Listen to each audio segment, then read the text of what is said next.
My name is Marcus Harlow, though most people call me Marc. I'm 43 years old, and I sit here in the passenger seat of a rental car, watching the familiar pine trees of North Carolina blur past the window like ghosts from a life I used to know.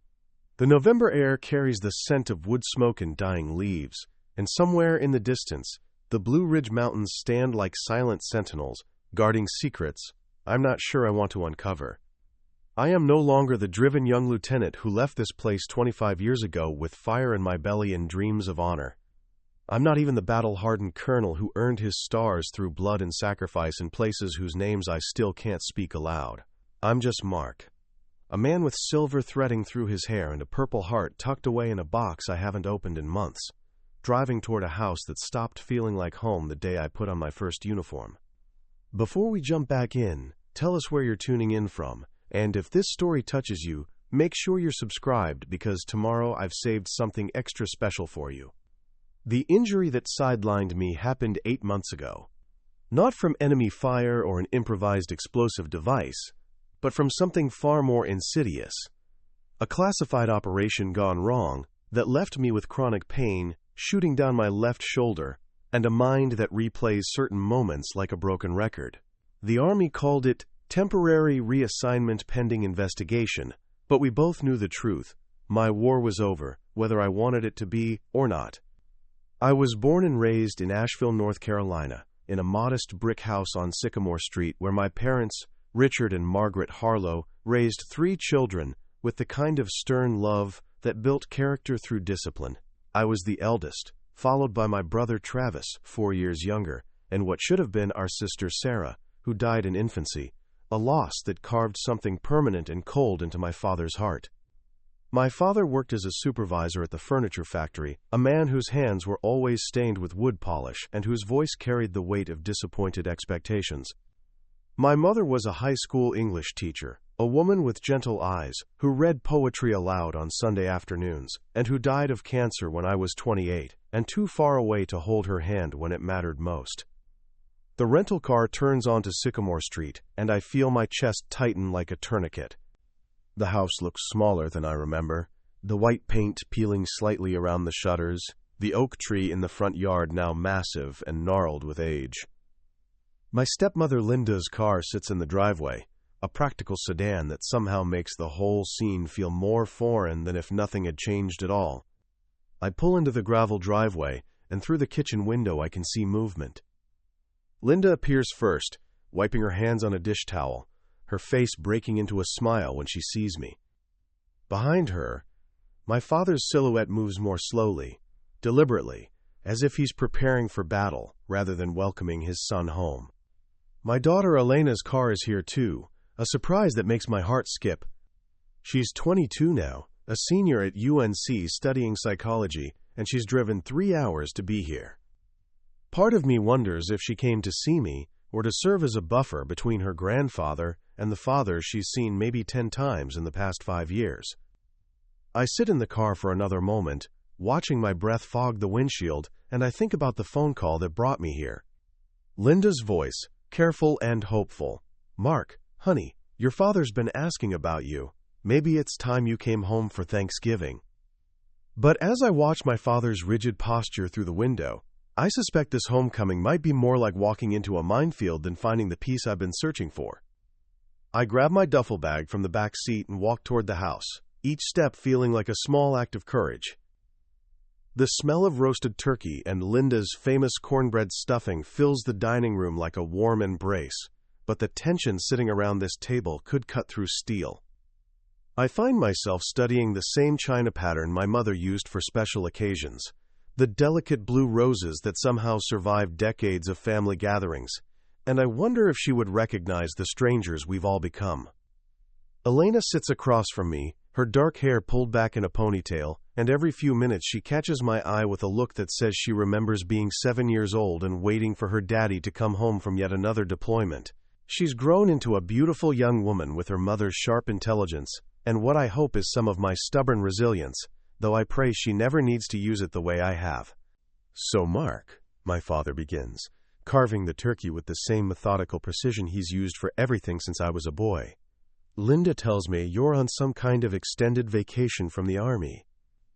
The word vacation hangs in the air like smoke from a house fire. I set down my fork carefully, the way I've learned to do when my hands want to shake. It's medical leave, Dad. I'm consulting on a few projects, but mostly I'm taking time to figure out what comes next.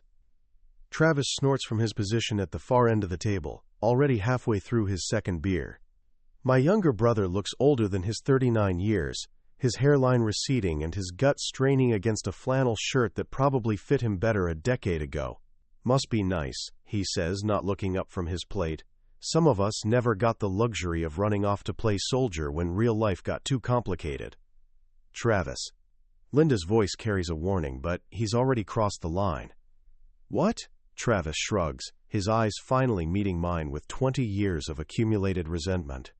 I'm just saying, it's interesting how Marc shows up now that Mom's been gone for 15 years, and Dad's finally getting old enough to need help around here. Elena's fork clinks against her plate, and I can feel her coiled tension from across the table. She's heard enough stories about her grandfather's coldness and her uncle's bitterness to know this moment was always coming. Your brother was serving his country, Linda says quietly, though her voice lacks conviction. She's been trying to build bridges in this family for 12 years, ever since she married my father, and I think she's finally realizing that some chasms are too wide to span. My father sets down the carving knife and looks at me with the same expression he wore when I told him I was enlisting at 18. Serving his country, he repeats slowly. That's what we're calling it now? Because, from where I sit, it looks like Marc found a real convenient way to avoid dealing with his mother's illness, the funeral, and every other hard thing that happened while he was off collecting medals. The words hit me like shrapnel, sharp and burning. I feel my jaw clench, and for a moment I'm back in Afghanistan, learning to control my breathing when incoming fire starts ripping through the compound. But this isn't enemy territory. This is supposed to be home. Dad, I say carefully, I was in Iraq when Mom got sick. I couldn't just... Couldn't what? He leans forward, his weathered face hard as granite. Couldn't request emergency leave? Couldn't put your family before your precious career? Or couldn't face the fact that your mother needed you and you chose to stay as far away as possible? Elena's chair scrapes against the floor as she stands up abruptly, her hands balled into fists. Stop it, she says, her voice shaking with fury. Just stop it, Grandpa. You have no idea what you're talking about. The dining room falls silent except for the grandfather clock in the hallway, marking time like a countdown to an explosion that's been building for decades. Linda pushes back from the table, tears in her eyes. I can't, she whispers, and walks toward the kitchen, leaving the rest of us to face the wreckage of what was supposed to be a family dinner. I look at my father, at Travis, at my daughter who's defending a man she barely knows, and I realize I've been a fool to think coming home could heal anything. Some wounds are too deep to close. I step onto the front porch, needing air that doesn't taste like family dysfunction and 20-year-old grudges. The November evening is crisp, and I can see my breath as I lean against the railing where my mother used to sit and shell peas on summer afternoons. The street is quiet except for the distant hum of traffic and the sound of my own heartbeat thundering in my ears. My phone buzzes in my pocket, and I almost ignore it. The last thing I need right now is another well-meaning check-in from one of my former colleagues, or a reminder about some Veterans Administration appointment I'm supposed to keep. But when I glance at the screen, I see a number I haven't seen in 8 months, a number that makes my spine straighten automatically. General Hale, I answer, surprised by how quickly my voice snaps back into military precision. Marc. His voice is exactly as I remember, commanding but warm, like expensive bourbon aged in oak barrels. I hope I'm not interrupting your holiday. Not at all, sir. I'm already moving into the shadows of the porch, away from the dining room window where I can see silhouettes still seated around the table. What can I do for you? There's a pause, and I can hear the weight of whatever he's about to say settling between us. General Winston Hale doesn't make social calls, especially not on Thanksgiving evening. We served together for 6 years, and he's the kind of leader who remembers birthdays and promotes based on merit rather than politics, but he's also the kind of man who calls you at home when the world is falling apart. Mark, I need you to listen carefully. We have a situation developing that requires your specific expertise. I can't give you details over this line, but it's related to the Damascus operation, the one that went sideways last spring. My blood runs cold. Damascus. The mission that cost me my shoulder and my peace of mind. The one that left 3 good soldiers dead and a terrorist cell, with information they were never supposed to have. The classified operation that I'm still not supposed to talk about, even to my own family. Sir, I'm on medical leave. The investigation cleared you, Mark, completely, you know that. His voice softened slightly. This isn't about what happened. This is about what you know, about what you can do that nobody else can. Through the screen door, I can hear voices rising again in the dining room. Travis is saying something about responsibility, and Elena's voice cuts through with the sharp tone she inherited from her mother.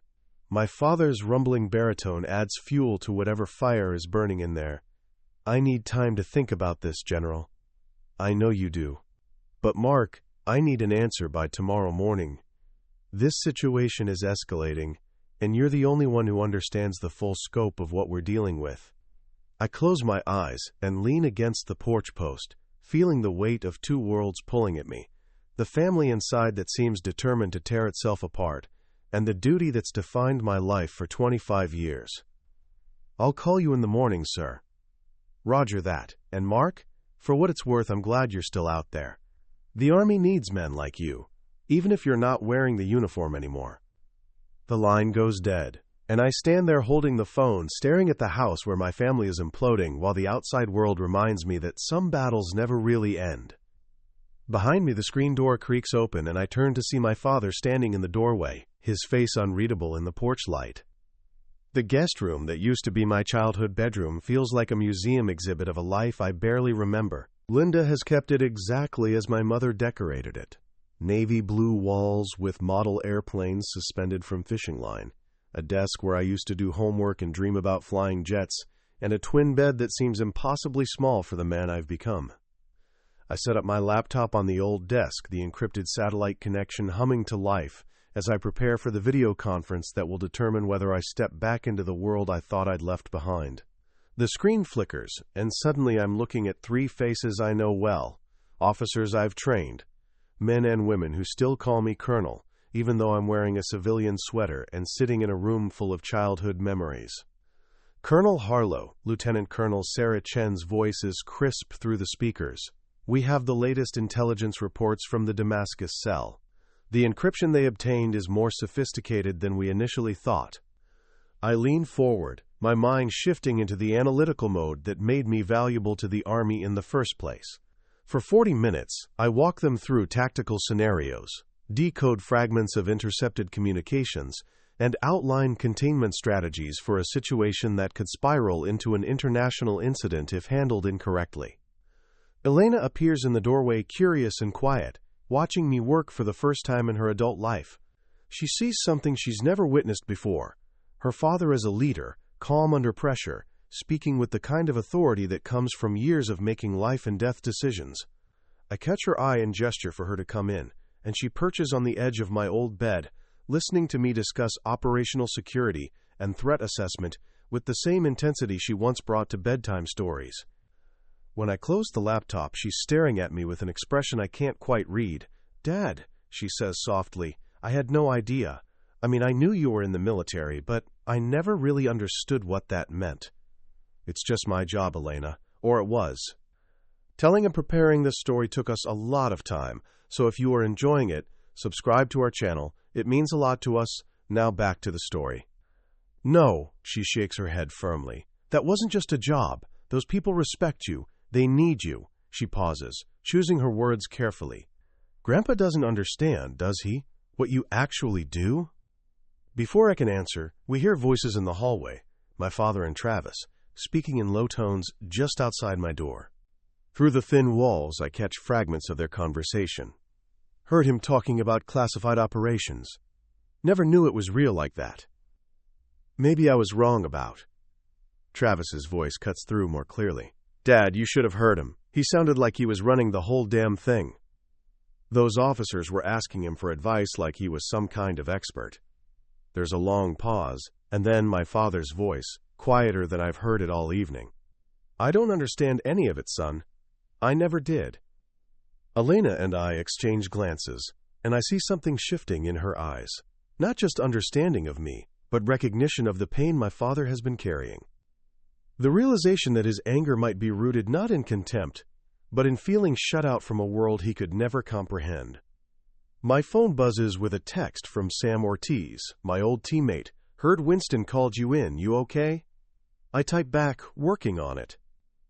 But as I listen to my father's confused voice in the hallway, I wonder if any of us will ever really be okay, or if we're all just soldiers in different wars we don't know how to explain. Later that evening, I find Elena sitting on the porch swing where my mother used to read her romance novels on summer nights. The November air has turned cold enough to see our breath, but she's wrapped in one of Linda's quilts, staring at the locked metal case I've carried with me from base to base for the past 8 months. You don't have to show me, she says quietly when I sit down beside her, but I've been wondering about this case since you arrived. It's the way you carry it, like it weighs more than it should. I run my fingers over the combination lock, numbers I could enter in my sleep. April 15th, 24. The date, everything changed. The date, 3 good soldiers died, because I made a decision that was tactically sound but morally devastating. There are things in here I've never shown anyone, I tell her, the metal cold against my palms. Medals, commendations, a Purple Heart. But also... I pause, trying to find words for something I've never said aloud. Also, the weight of every choice I made that brought me home when others didn't. Elena shifts closer to me on the swing, and I can smell her shampoo, the same brand her mother used to use, a detail that makes my chest tighten with memories of a different life. The case opens with a soft click. Inside, nestled in foam, are the tangible symbols of 25 years in uniform. Bronze stars, a silver star, campaign ribbons, and there in the center, the Purple Heart that cost me everything I thought I understood about courage. Elena touches the Purple Heart gently, like it might break. Tell me about this one. So I do. I tell her about Damascus, about the intelligence operation that went sideways when our local contact turned out to be compromised. I tell her about the choice between extracting safely with incomplete information or staying to complete the mission while a terrorist cell closed in around us. I tell her about Sergeant Morrison, Corporal Valdez, and Lieutenant Kim, 3 soldiers who died because I chose the mission over their lives. The Army cleared me, I say, my voice barely above a whisper, said I made the right tactical decision under impossible circumstances, said the intelligence we gathered saved hundreds of lives. But Elena, I can still hear Morrison calling for extraction, while I ordered him to hold position for 30 more seconds. She's crying now, quietly, tears reflecting the porch light. Dad, those soldiers, they knew the risks. They trusted your judgment. They trusted me, and I got them killed. No, she says firmly, taking my hand in both of hers. You got them killed serving something bigger than themselves. There's a difference. Through the window, I can see Linda moving around the kitchen, cleaning up from dinner. In the living room, my father sits in his recliner, staring at nothing, while Travis channel surfs with the sound turned low. They have no idea that outside on this porch, their family is finally starting to tell the truth about the cost of honor. I've been carrying this guilt for 8 months, I admit, wondering if I should have chosen differently. Elena squeezes my hand. Maybe the question isn't whether you should have chosen differently. Maybe it's whether you can forgive yourself for making the choice at all. And for the first time since Damascus, I think she might be right. The next morning, my father announces we're going to cut firewood, a Thanksgiving tradition that started when I was 12 and has somehow survived decades of family dysfunction. Travis loads the chainsaw and axes into the back of his pickup truck, while I wonder if this is his way of offering an olive branch or setting up another battlefield. The woods behind our old property stretch for miles, thick with oak and hickory that my father has been harvesting for winter fuel since before I was born. The November air bites at our faces as we trudge through fallen leaves, our breath forming clouds that dissipate like ghosts between the bare branches. "You know, Mark," my father says as he selects a dead oak, his voice carefully neutral, "your mother used to worry about you. Even when you were little, you were always looking for something bigger than what we had here."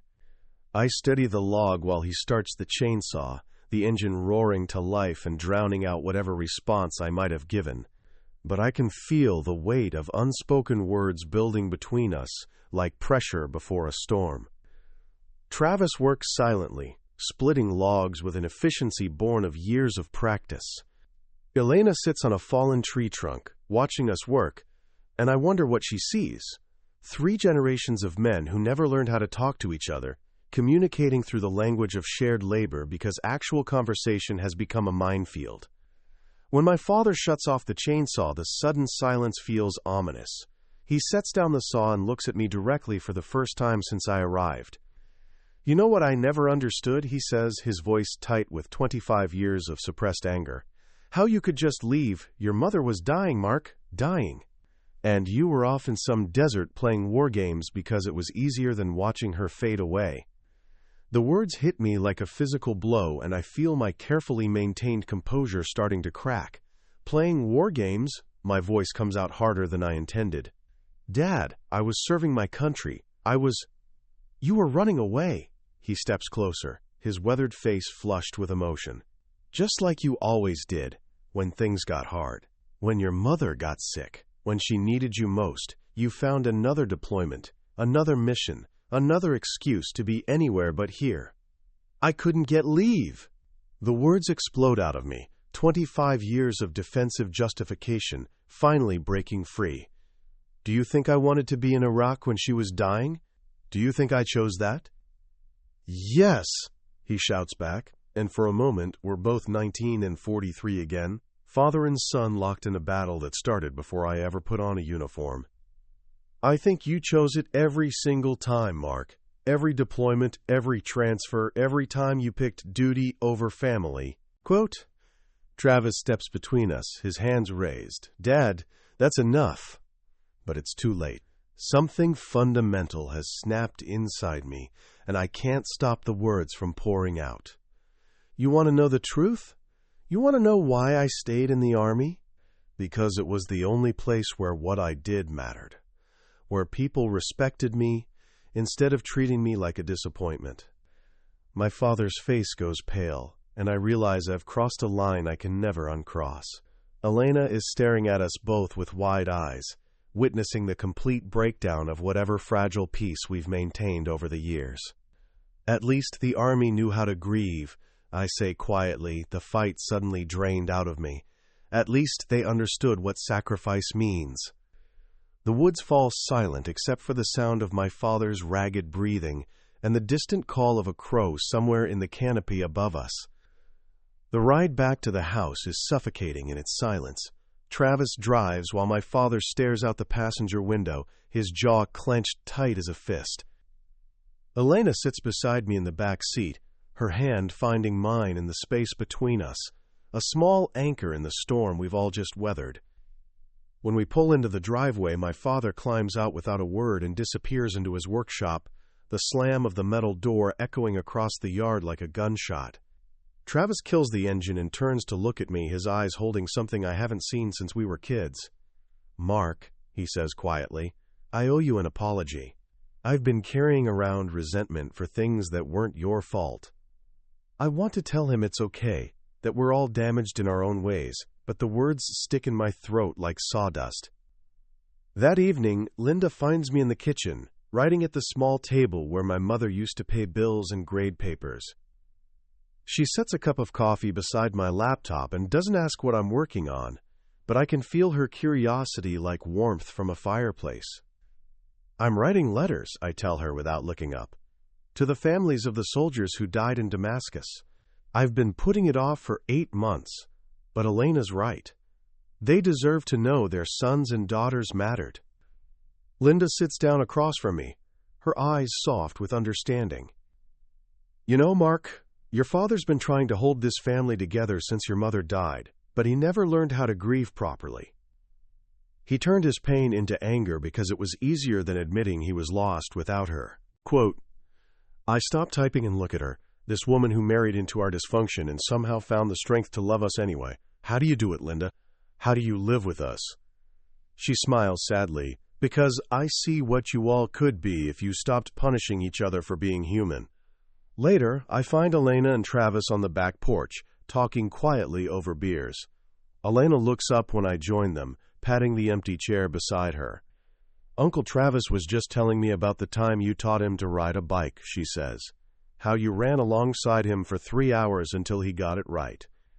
Travis takes a long sip of his beer. You never gave up on me, even when I was being a pain in the ass. I forgot that somewhere along the way. Through the workshop window, I can see my father's silhouette bent over his workbench, probably fixing something that doesn't need fixing because his hands need to stay busy when his heart is breaking. Maybe it's time I stopped giving up on him too, I say, surprised by my own words. Elena squeezes my shoulder. Maybe it's time you both stopped giving up on each other. In the distance, a train whistle echoes across the valley, carrying the lonesome sound of journeys that end and new ones that begin.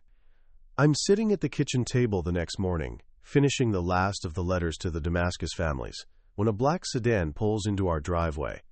Through the window, I watch a man in dress blues step out, 4 stars gleaming on his shoulders like captured sunlight. General Winston Hale looks exactly as he did 8 months ago, silver-haired, ramrod straight, carrying himself with the quiet authority of someone who has spent decades making decisions that matter. But his presence here, in my father's driveway, feels surreal, like 2 worlds colliding in ways I never expected. "Marc," he says when I open the front door, extending his hand, "I hope you don't mind the unannounced visit. I was passing through on my way to Fort Bragg and wanted to speak with you in person." The entire family has materialized, as if summoned by some invisible alarm. Linda hovers in the doorway to the kitchen. Elena peers around the corner from the living room, and I can hear Travis's footsteps on the stairs. Even my father emerges from his workshop, wiping grease from his hands with a shop rag. "General Hale," I say, suddenly aware that I'm wearing jeans and a flannel shirt instead of a uniform. "This is my family, my stepmother Linda, my daughter Elena, my brother Travis, and my father Richard." The general nods to each of them with the practiced courtesy of a man who understands that families are the foundation upon which soldiers build their strength. But when his eyes return to me, his expression grows serious. "Marc, the situation we discussed has been resolved successfully thanks to your analysis. The encryption was cracked, the cell was neutralized, and no American lives were lost."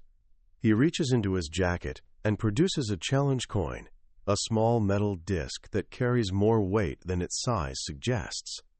"This is from the Joint Chiefs. They wanted you to know that your service continues to matter, even from the sidelines." I take the coin, feeling its familiar heft in my palm. But what strikes me isn't the recognition. It's the sound of absolute silence from my family. "Colonel Harlow," General Hale continues, his voice carrying clearly across the yard, "during Operation Damascus, you saved 16 hostages while under direct enemy fire. The intelligence you gathered prevented 3 separate terrorist attacks on American soil. Your tactical decisions in an impossible situation exemplify the very best of what we ask from our officers." I glance at my father, whose face has gone pale. Travis is staring at the general as if he's speaking a foreign language. Elena has tears in her eyes, and she's looking between me and her grandfather with an expression of fierce pride mixed with something like vindication. "The world sees him," Elena says quietly, her voice cutting through the morning air. "Why can't we?" My father sets down his shop rag, and for the first time in 25 years, I see something in his eyes that looks like understanding. After General Hale leaves, the house feels different, charged with the electricity that comes after lightning has revealed a landscape you thought you knew. I'm sitting on the porch swing, turning the challenge coin over in my fingers, when my father appears in the doorway. He stands there for a long moment, as if gathering courage for a mission he's never trained for. "Can I sit with you, son?" The word son hits me like an unexpected gift. I nod toward the empty space beside me, and he settles onto the swing with the careful movements of a man who has carried heavy things for too long. I don't know how to do this, he says, staring at his weathered hands. I never learned how to apologize. Your mother, she was the one who knew how to fix things between people. I just knew how to fix machines. The November air carries the scent of wood smoke from someone's chimney, and I can hear children playing in a yard down the street. Normal sounds from a normal world that feels impossibly distant from this moment. Mark, I was wrong. About everything. His voice cracks like old leather. I was so angry when you left for the army, and then when your mother got sick and you couldn't come home, that anger just... it poisoned everything. I blamed you for leaving, instead of being grateful that you were serving something bigger than yourself. I want to interrupt, to tell him it's okay, to smooth over this moment the way our family has always done. But something stops me, maybe Elena's words about the courage to let wounds heal properly. I was scared, he continues, scared that I wasn't enough to keep you here. Scared that you'd find a better family in the army than the one you had at home. And when you did find that, when you found brothers and sisters who understood you in ways I never could, it felt like losing you all over again. Dad, I say softly, you didn't lose me. I just couldn't figure out how to be both your son and the soldier I needed to be. He turns to look at me then, and I see tears in his eyes, the first I've witnessed since my mother's funeral. That general, what he said about you, I never knew. I never understood what you were carrying, what you'd sacrificed. I thought you were running away, but you were running towards something I was too proud to see. I was running away too, I admit, from the feeling that nothing I did here mattered to you, that I'd never be the son you wanted. You were always the son I wanted, he whispers. I just didn't know how to tell you that without admitting I was afraid of losing you. We sit in silence for a while, two men who have spent decades speaking different languages finally beginning to understand each other. The challenge coin grows warm in my palm, but for the first time since Damascus, it doesn't feel like a weight I'm carrying alone. Can we try again? He asks. Can an old fool learn to be a better father? I look at this man who gave me life, who taught me to work with my hands, who grieved my mother in silence, because he didn't know how to share his pain. Yeah, Dad, I say, we can try. Quote, Sunday morning arrives with the kind of crisp clarity that makes November in North Carolina feel like a promise kept. I'm standing in the kitchen, making coffee the way my mother taught me. Strong enough to wake the dead, but smooth enough to sip slowly, when my phone rings one final time. Marc, General Hale's voice is warm with satisfaction. The Joint Chiefs want to offer you a full reinstatement. Command of the new counterterrorism training facility at Fort Bragg. It's yours if you want it. Through the window I can see my father splitting kindling in the backyard, his movements economical and sure.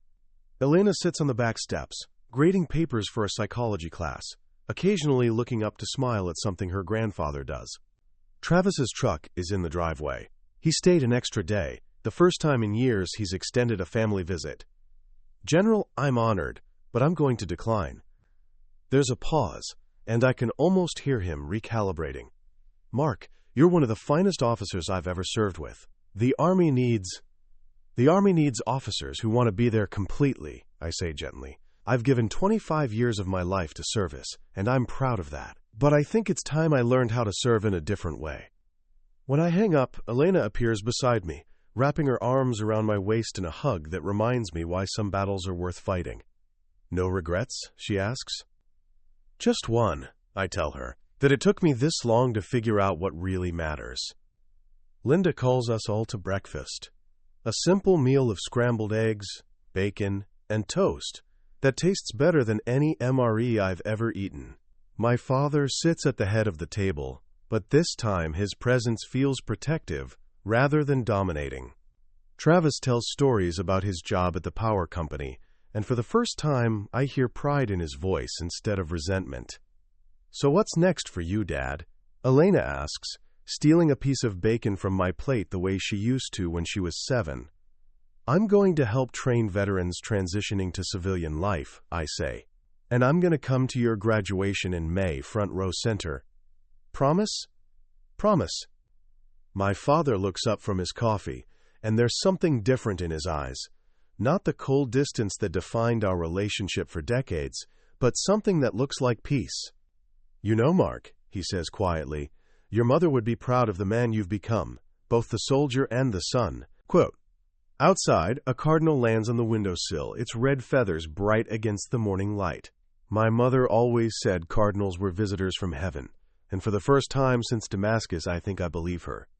Some missions end with medals and ceremonies. Others end with forgiveness and the quiet courage to come home. Up next, we have 2 more incredible stories that are waiting for you. Just click the image you want to watch, and it will take you there. If you enjoyed this video, make sure to subscribe. It would mean a lot.